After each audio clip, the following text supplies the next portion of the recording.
নমস্কার বন্ধুরা, মানি মাইন্ডের চ্যানেলে আপনাদের স্বাগত। এই ভিডিওতে আমি এক্সেস অফ টেকনোলজি আইপিওটার যে লিস্টিং হবে সেটা নিয়ে একটু কথা বলছি। কারণ কি এই আইপিওটা 24 তারিখ মানে 24শে নভেম্বরে অ্যালটমেন্ট হয়ে গিয়েছিল। আর অ্যালটমেন্টের পরে আজকে 26 তারিখ নভেম্বর মাসে এটা লিস্টিং হবে। তো লিস্টিংয়ে আপনারা কীরকম মানে আপনারা স্ট্র্যাটেজি রাখবেন সেটা নিয়ে একটু কথা বলছি। এই আইপিওটা যখন লিস্টিং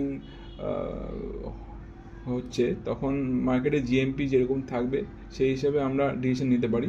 তবে হ্যাঁ, জিএমপি হিসেবে আমরা ডিসিশন নিলেও এটাতে যেহেতু জিএমপিটা একটু নেগেটিভ যাচ্ছে সেটা আপনাদের আমি দেখিয়ে দিচ্ছি। জিএমপিটা কারেন্ট এখানে দেখতে পাচ্ছেন স্ক্রিনে যে জিএমপিটা নেগেটিভ ট্রেন্ডে ছিল 24 তারিখে, এবং 25 তারিখে একটু আপ ট্রেন্ডে ছিল, 1 টাকা বেশি, 7 টাকার গেইন জিএমপি দেখাচ্ছিল।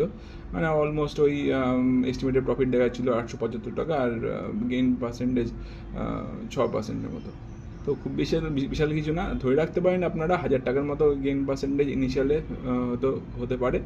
এবং এর পরে যখন এর লিস্টিং হবে, তারপর লিস্টিংয়ের পরে এটা কোনো একটা দিকে শ্যুট করতে পারে, যে কোনো কারণে বিশাল বড় বাইং চলে আসলো, বাইং চলে আসার জন্য হঠাৎ করে প্রাইস বেড়েও যেতে পারে, আবার কমেও যেতে পারে, এটাকে বলতে পারে না, কারণ এটা শেয়ার মার্কেট।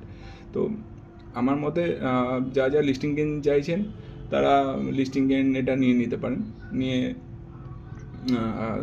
এক্সিট করে দিতে পারেন, আবার নাও করতে পারেন। যাই হোক, এই ভিডিওতে আপনাদের এই লিস্টিং গেইন সম্বন্ধেই বলার ছিল। তো লিস্টিং গেইনটা আমি বলে দিলাম। এরকম আশা করা যাচ্ছে যে এরকম 5-6% বা 7% মতো লিস্টিং গেইন হতে পারে। আর বিশেষ কিছু নয়, এই ভিডিওটা এই পর্যন্তই। ভিডিওটা কেমন লাগলো সেটা বলবেন কমেন্টের মাধ্যমে। আর ভালো লাগলে আমার চ্যানেলটা সাবস্ক্রাইব করবেন, লাইক করবেন, শেয়ার করবেন বন্ধুবান্ধবদের মধ্যে। ধন্যবাদ।